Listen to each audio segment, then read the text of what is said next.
曹操为什么不称帝呢？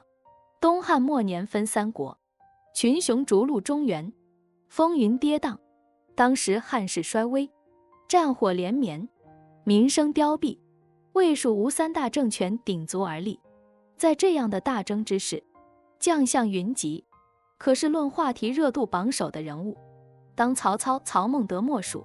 想必大家都对曹操的历史事迹耳熟能详了。治世之能臣，乱世之奸雄。曹操可谓是一个矛盾重重的人物，他是集机智与奸诈于一身，豪爽与残酷并存的杰出军事家、政治家和诗人。他求贤若渴，礼贤下士，厚育人才，然而又发出了宁可我负天下人，不可天下人负我的惊世骇俗之举。那曹操究竟是怎样的一个人呢？单看《三国演义》中刻画的，未免有失公允。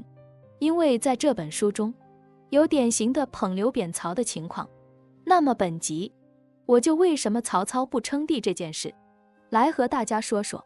按照常理来说，曹操挟天子以令诸侯，官拜丞相，受封魏王，甚至是家祀九锡，他身在权力巅峰，离95之尊只有咫尺之遥。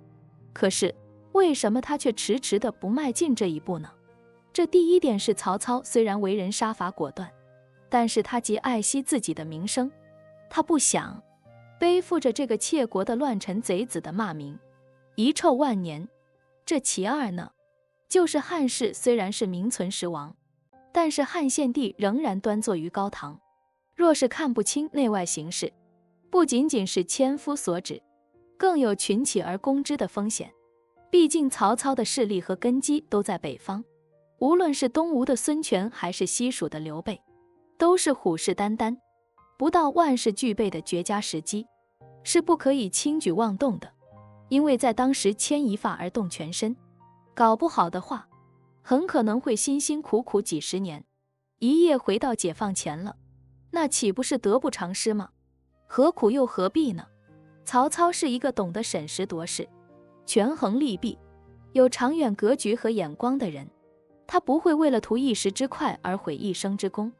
这第三点就是曹操，他比任何人都珍惜眼前这来之不易的一切，他重视的是实际的权利，而不是浮于表面的东西。曹操在当时百姓和军中的威望已经是无人能及了，他的地位比一人之下、万人之上会更高一些，可以说他就是在万人之上了。既然有了号令天下的控制权，帝王这个称谓也就无所谓了吧。因为聪明的曹操，他懂得鱼和熊掌终究不可兼得的道理，所以曹操是一个非常务实的人，而这个性格也是成就大事的必须品德。欢迎关注我的频道，这样就不会错过更多精彩内容。